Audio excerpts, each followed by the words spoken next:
Hello, everyone. This is the most magnificent bird, Buckbeak, speaking to you today. And in today's video, I'm back at it with another character review. And this character review will be on Gold Mythic Winter Wendy, as she is a part of the Eggsplosion event. And not only will I be going over the character today, I'm also going to be going over the Eggsplosion event and, everything in the gray market mainly as well. And before we get started, I hope all of you are doing good and staying safe out there. I'm doing good, and I'm staying safe for the most part. And let's not waste any more time, because we got some stuff to talk about. So yeah, let's get this character review underway, shall we? Gold Mythic Winter Wendy, Day 1. Her trait is strong, her role is control, and her allegiance is a member of Day 1. Now let's take a look at her stats. Her attack stat is 25,830.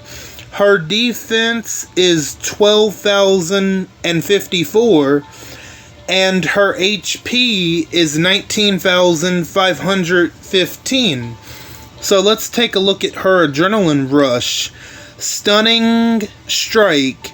The recharge rate is 55 AP, a little bit faster than most gold mythics. A line of enemies get stun and 100% heal reduction for 2 turns. Make a critical attack against that line of enemies for 500% damage each. Okay, so nothing too complicated going on here. She definitely fits the mold of being an event character. So Wendy is stunning a line of enemies, and she's also dishing out 100% heal reduction to that same line for 2 turns. I like it. It's not overpowered. It's not as weak as it could have been. In those 2 turns, you could potentially take a line out, or you could get ready to disarm that line potentially, as we will get into that. Plus, when you are going to make, I should say rather, when she's going to make a critical attack against that line of enemies for 500% damage. So if if that 500% damage doesn't do the job, you are going to have 2 turns where that line isn't going to be able to go unless they have a stun resist mod. That would be the only way. So I like it. Is it the most powerful adrenaline rush ever? No, but it's not the worst either. It's pretty good, and it's not a bad amount of damage either. 500, I was expecting something like 300% damage, honestly. So overall, I think it's good. The fact that you will be able to stun those enemies and give them heal reduction, that's a part of the control aspect, and I like it pretty well. Now let's take a look at her signature move, Extra Syrup. Initial cooldown is turn 1. Number of turns for the cooldown, which is 0 turns. That's kind of interesting. And number of uses unlimited. Make 2 critical attacks against a line of enemies for 450% damage, 900% total each. If the primary target is of the tank role, disarm them for 3 turns.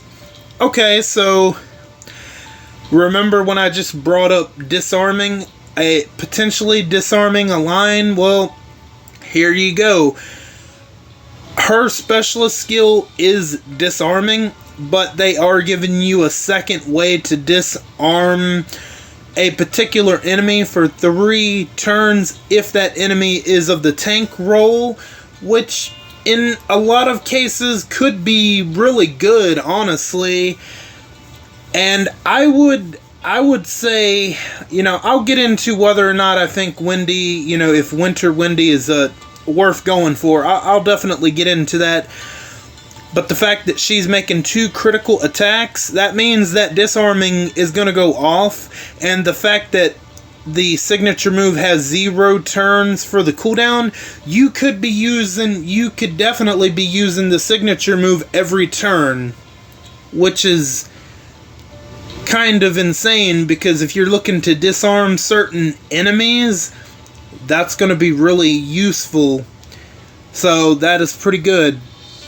But the thing about the tank roll part, that part might not be too worrisome, because potentially you could be disarming all your enemies, potentially.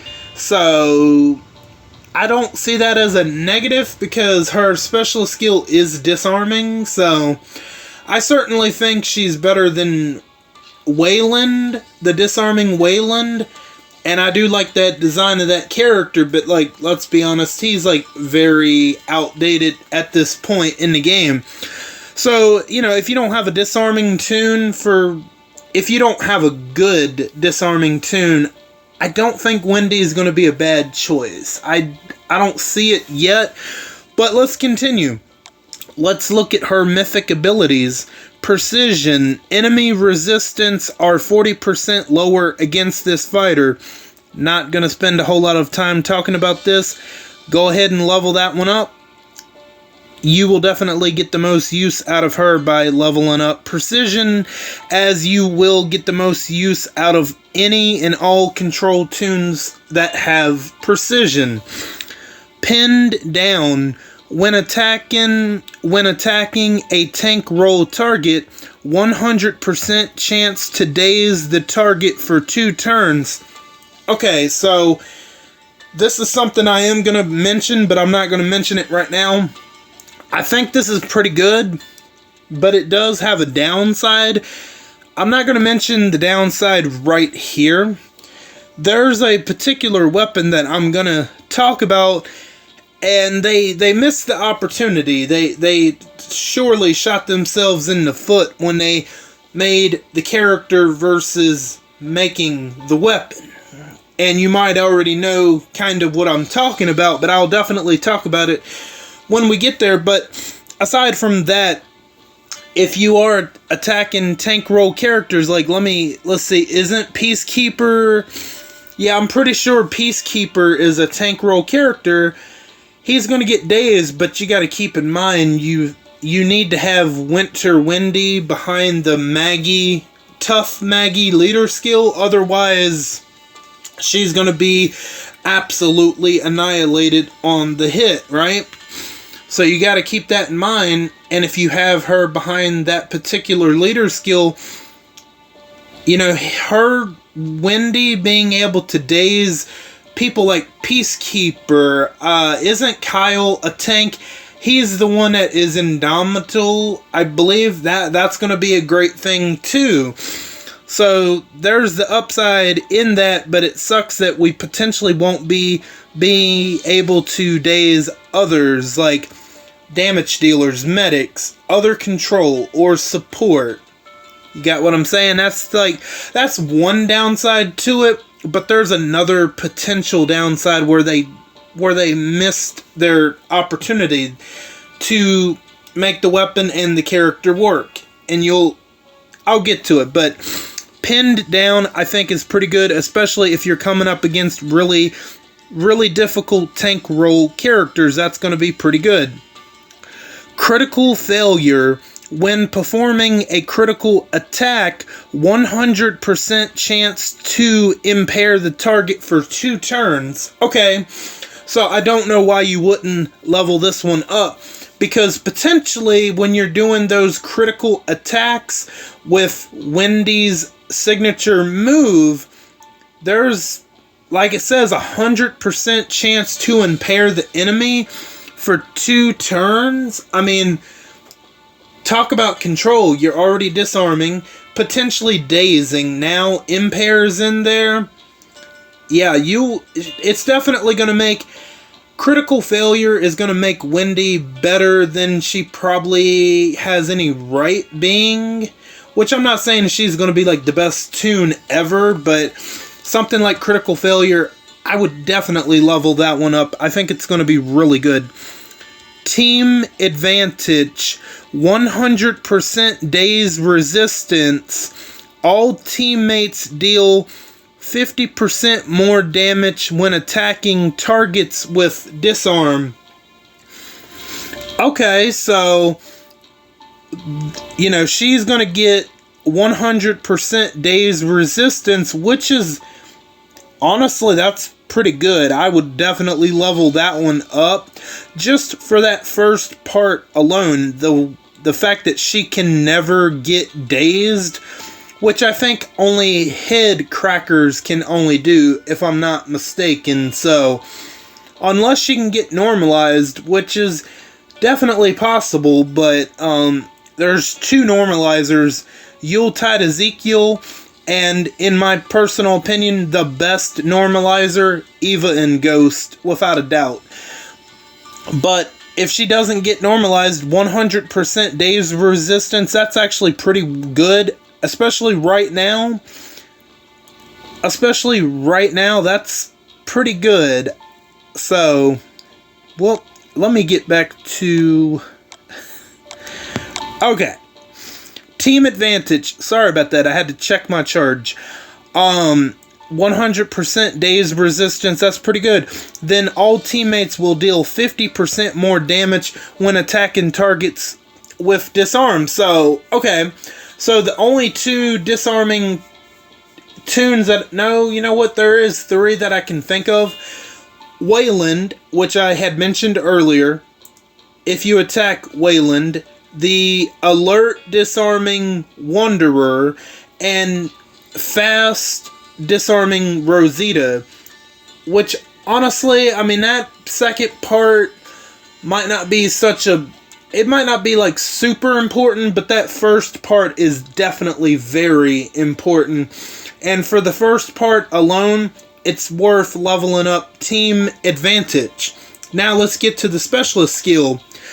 Disarming. This fighter will never trigger a special or epic weapon effect that activates when an enemy fighter is defending.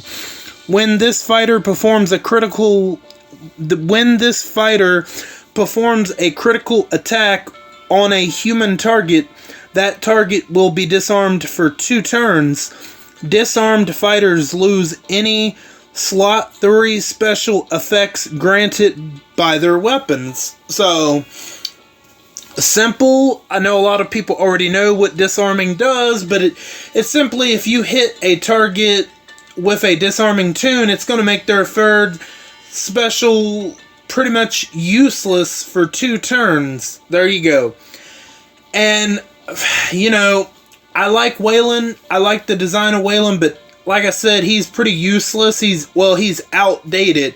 So, it wouldn't be a bad idea to go ahead and get Winter Wendy. That way I can have a more updated disarming toon.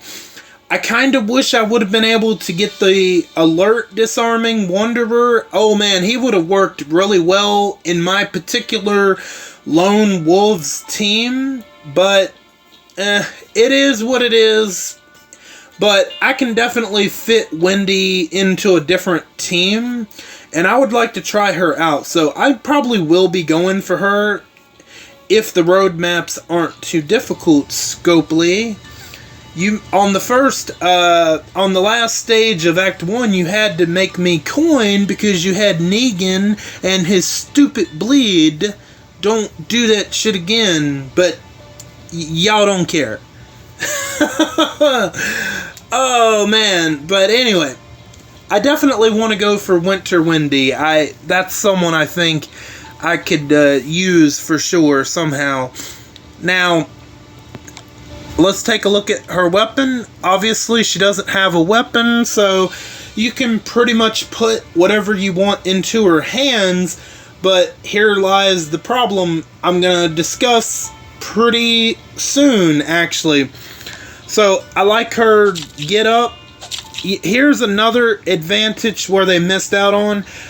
Her artwork, she has a plate of pancakes, which who doesn't like pancakes? I don't know, what are your thoughts on it? Are you someone that likes pancakes or waffles? Me, I've had both of them, but I'm more into pancakes, honestly. That's just me. I'd be curious to know if you're a pancake person or a waffle person. I like pancakes better, but that's just me. But it's not winter anymore. I mean, it's still kind of cold, but no, winter is officially over, so I don't know what they were thinking by, like, couldn't they have just called her Spring Wendy, or I don't know. I have no idea, but it is what it is. I still want to go for her because I want a more updated Disarming Toon. So yeah, I'll circle back to Wendy. Let's go ahead and get back into let's get into the gray market and talk about all the other stuff in the gray market of the Eggsplosion event. Next up, we have Bunny Blaster. This is the weapon that you can go for. Savage Bunny Blaster. It has 40% attack, a huge bonus to AP when attacking, daze on hit when attacking, 50% chance to daze the target for 1 turn, strengthened strike. When attacking, 80% attack against enemies who are dazed. That seems like a pretty good weapon, and it seems like it would be a pretty good weapon for Wendy, but here's the problem. You notice what I was talking about?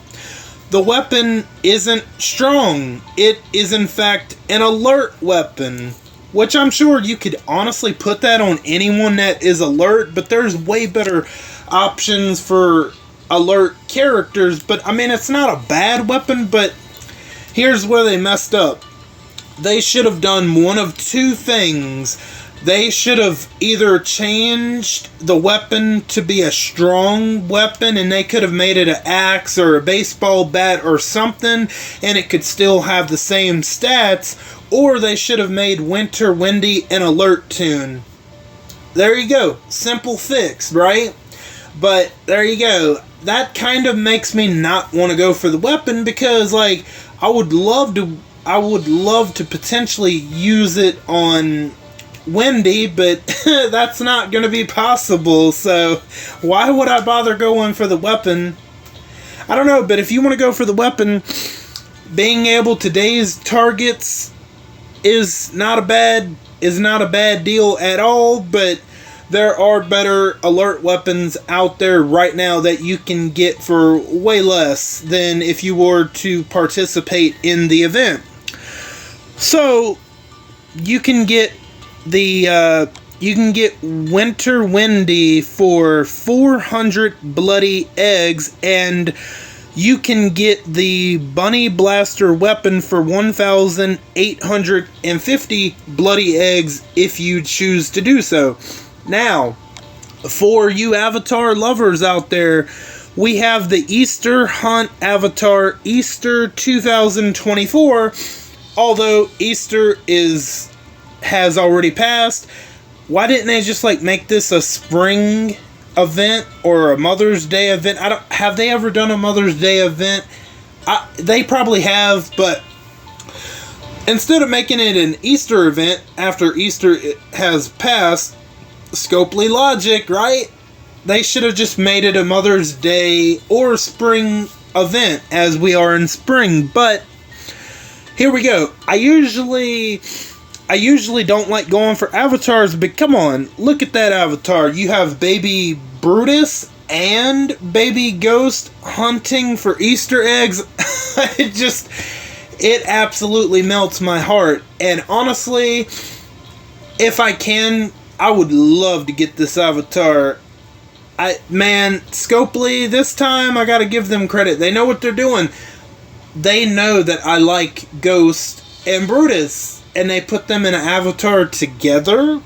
Like, hello, I'm definitely going to try to get the avatar, but I'm going to try to get the character first, but my second priority will be the avatar if it's possible. So I definitely can't wait to try to get the avatar. I love that avatar so much. It's so cute.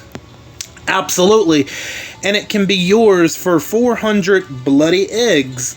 Now, let's get to the Paragon mods. First up, we have Attack versus Tough Paragon mod. Pretty good.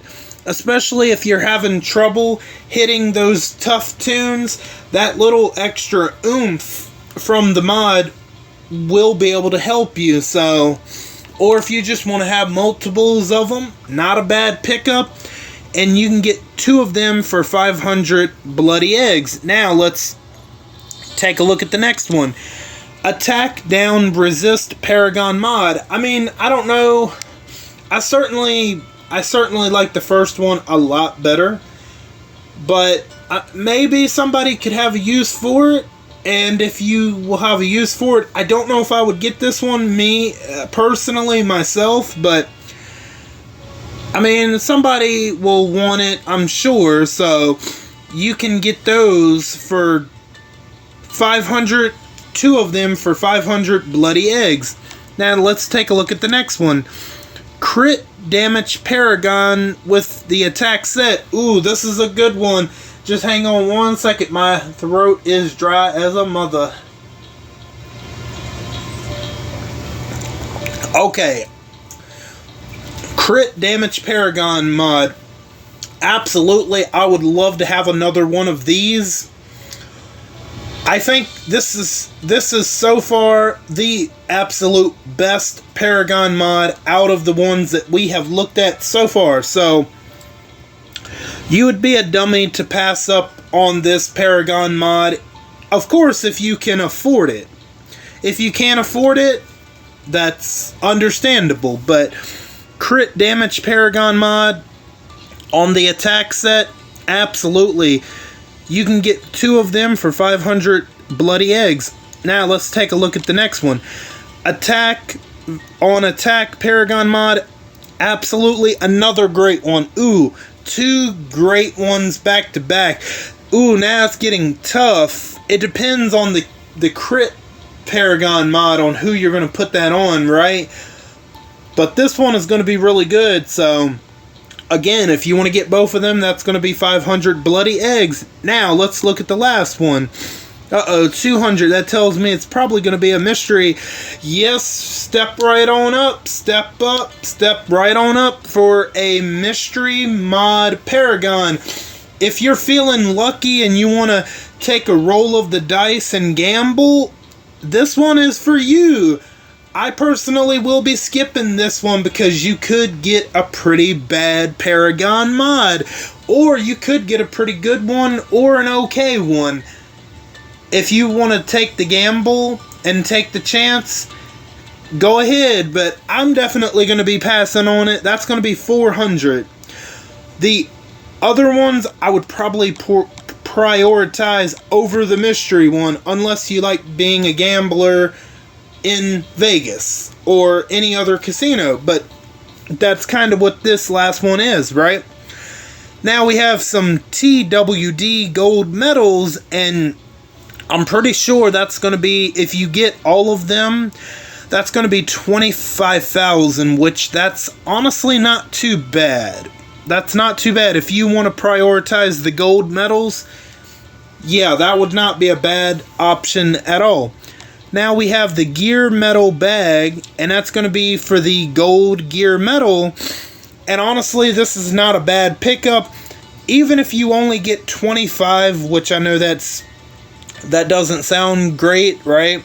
But I mean, 25 is better than 0. So I look at it like that. Like 25 is at least better than 0. So, but you never know, you could get really lucky and get 1,000. I've gotten 1,000 from one of these in the past, which I was I was shocked, but it can happen. And I have bad luck, and I ended up getting at least one box that had 1,000 in it. So it's definitely possible, but the odds are very, very low. Yeah. There you go. Very, very low, but it's definitely possible. Not a bad pickup if you need gold gear medals. Now, we have some of the other ones. We have the gold ones. We have the bronze gear medals, the silver gear medals, and the steel gear medals. So if you need any of them that aren't gold, I mean, this wouldn't be a bad pickup either. You at least know what you're getting. And for the gear medal bag, you can get all 8 of them for 150 bloody eggs apiece. And then you can get all 10 of the gear medal boxes for 1,000 bloody eggs if you were to get all of them. Not bad options. Not bad options at all. Now we have the silver choice tokens, which they're definitely very much needed. So you can get all 25 of them for 50 bloody eggs apiece. And then we have some bennies, which they are definitely needed. You can get 10 of them for, that's, I know, over 100. Over 100 bloody eggs.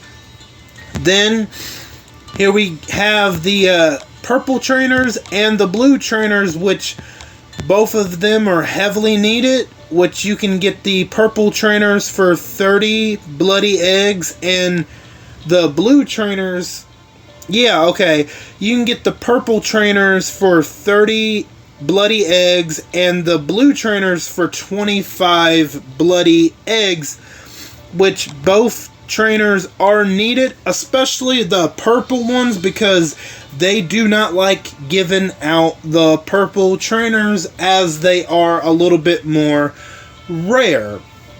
Now, what are your thoughts on the Eggsplosion event as a whole? And what are your thoughts on Gold Mythic Winter Wendy? Are you planning on prioritizing the character? Or are you going to go after the weapon? Or are you going to rack up on those Paragon mods?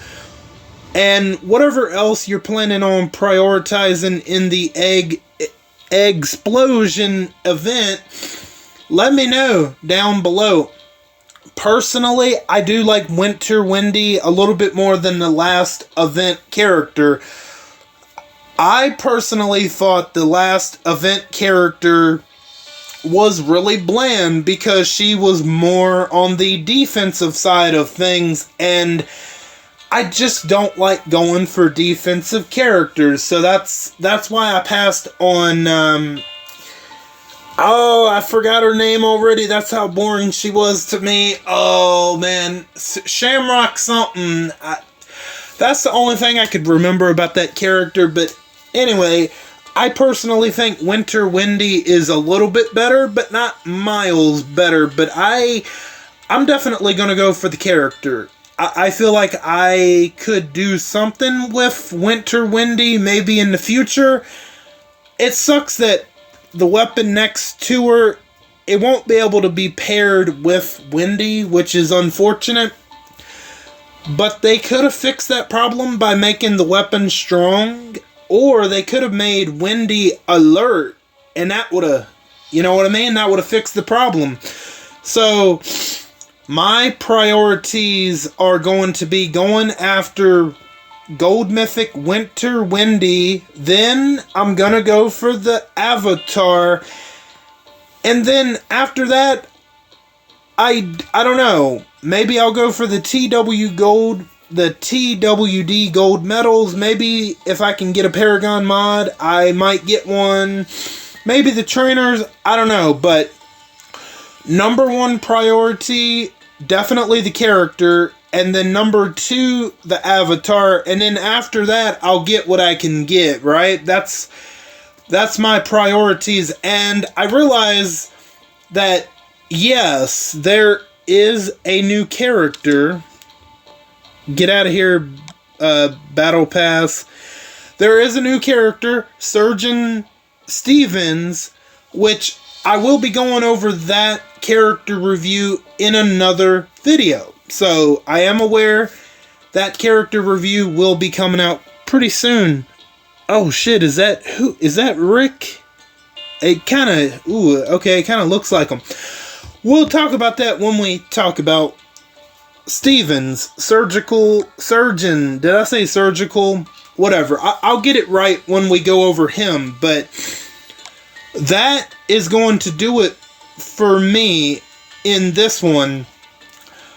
Again, what are your thoughts on Gold Mythic Winter Wendy? Are you going to go for her or not? And what are your thoughts on the Eggsplosion event, and what are your priorities in that event? Feel free to let me know down in the comments. I want to thank each and every one of you for stopping by and for your continued support. Or if you're new, welcome in for the first time. All of you are very awesome, and I thank you again. And don't forget to hit the bell and switch on all notifications so you know the second I upload to YouTube. I am Buckbeak, and I'm gonna go fly away back to my nest. Until next time, bye guys. And if you're interested, the link to my new Discord server will be down in the description below. So if you're interested in joining that, be sure to check the description below for that link. And I'll catch you guys next time. Bye guys.